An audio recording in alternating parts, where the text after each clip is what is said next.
What's up everybody, I'm back again to give you my movie review of the new film, Minions. So by popular demand, this movie has been made. It is a prequel slash origin story to the Despicable Me franchise. To get right into it, the movie takes the Minions and travels way back in time and covers a lot of ground. Throughout history, the Minions try to find an evil, despicable master that they can follow. As you probably might have guessed, they fail constantly, over and over. They fail with the dinosaurs, they fail with Napoleon, they just can't get any luck. Fast forward to the 60s with Jeffrey Rush's narrating, and they make it to New York City in 1968. The three main Minions, Stuart, Bob, and Kevin, end up finding out about a villain con, which is like a comic con for villains. At this con, they find a really evil, despicable villain. Her name is Scarlet Overkill. So Scarlet is voiced by Sandra Bullock, who's not the best villain in this franchise, which I think really makes the franchise, the Despicable Me franchise. When you have a weaker villain, the Minions can't totally react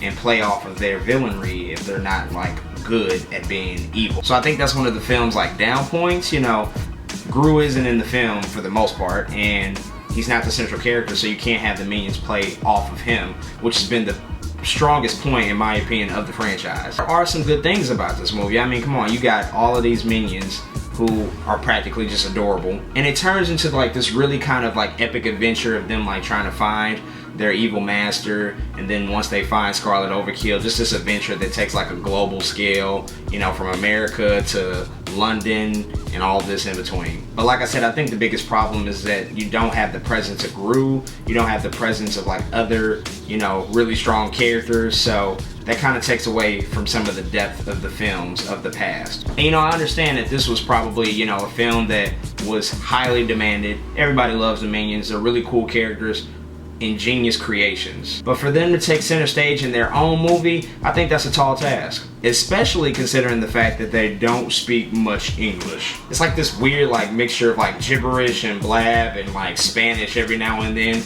with a couple of like English words that we might recognize. Despite their inability to speak, they're still really cool characters, which makes this movie a pretty decent time out. We won't see the third Despicable Me until, I believe, 2017, so, you know, this is gonna hold fans over for the next couple of years. For kids, it's probably gonna be super enjoyable. I mean, they're gonna love the Minions. For me, as an adult and other adults, you know, it might not be the most fun time at the movies. There are, you know, a few fun moments. Like I said though, there's weak character development. There's not really any characters besides the Minions that I care about, but I can only care about the Minions so much because they are like these little just creatures that just do stupid, idiotic, moronic things all the time. But, you know, it's not a bad film. It's just not as great as Despicable Me 1 or even 2. So with that said, I will go ahead and give Minions a 6 out of 10. The good things are, you know, the Minions have some really cool moments, some very good visual effects, some, you know, funny moments here and there. The not so good things, like I said, you know, lack of character depth or development, a weak villain, probably the fact that it's kind of a little bit hard to concentrate on a bunch of creatures that don't speak any English. But if you haven't seen Minions, go check it out. You might have a fun time, you might disagree or agree with me. Alright folks, that's all I got for my review of Minions. As always, go subscribe to me on YouTube and check out my other reviews and video content. Follow me on social media, JRW the Creator on Twitter and Instagram. And then go check out my website, show me some love, JordanRWilliams.com, and I will see y'all next time.